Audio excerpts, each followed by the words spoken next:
एउटा पवित्र चर्च हुनका लागि चाहिँ हामी सुसमाचार सुनाउने र उपवास बस्ने तृष्णा बोकेको विश्वासी हुनुपर्छ भन्ने कुरा हो है। चर्चलाई चाहिँ तपाईले धेरैचोटि सोच्नुभयो होला हैन। चर्च चाहिँ क्लब जस्तो होइन, चर्च भनेको एउटा संगठन जस्तो होइन, चर्च भनेको चाहिँ एउटा कुनै ठाउँको भेला होइन। चर्च भनेको चाहिँ आत्मा र शरीरसँग जोडिएको, सृष्टिकर्ता परमेश्वरसँग जोडिएको एउटा देह हो।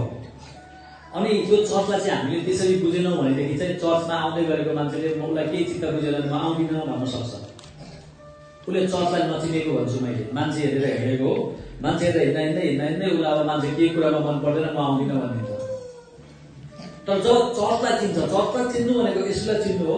जब चर्चलाई उसले चिन्छ अनि उसले जीवन पर्यन्तसम्म चर्च छोड्दैन। व्यक्ति छोड्न सक्छ, चर्च छोड्दैन। आमेन।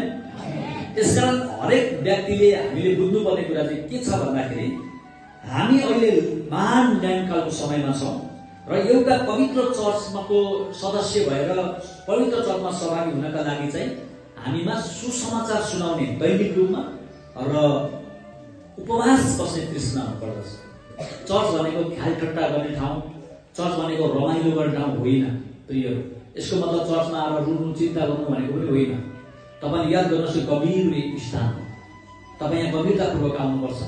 तपाईँको चर्चमा आउने समय तपाईँको 8 बजे हो भने तपाईँ 7:40 यहाँ आइपुग्नुपर्छ।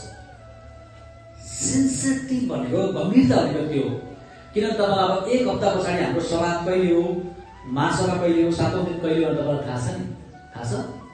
तर हामीले धेरैपल्ट अहिलेसम्म त्यो कुरा लतारिरहेका छौँ। अनि यो चाहिँ तपाईँलाई मेरो बुझाइ भएन भने नि तपाईँमा चर्च आउने जाने हुन्छ। तर के हुन्छ भने तपाईँलाई मैले पाउनुपर्ने आशिष, पाउनुपर्ने आनन्द, पाउनुपर्ने स्वर्गीय आशीर्वादहरू चाहिँ तपाईँले मेरो जीवनमा कम भएर जान्छन्। अनि धेरैचोटि चाहिँ हामीले के विचार गर्छौँ भनेदेखि यस्तो कम हो भने म चर्च त गइरहेको थिएँ, चर्चमा त म पुगिरहेको थिएँ, तर म यो कुरा भइरहेको छैन किन भनेर हामीसँग एउटा प्रश्न हुन्छ।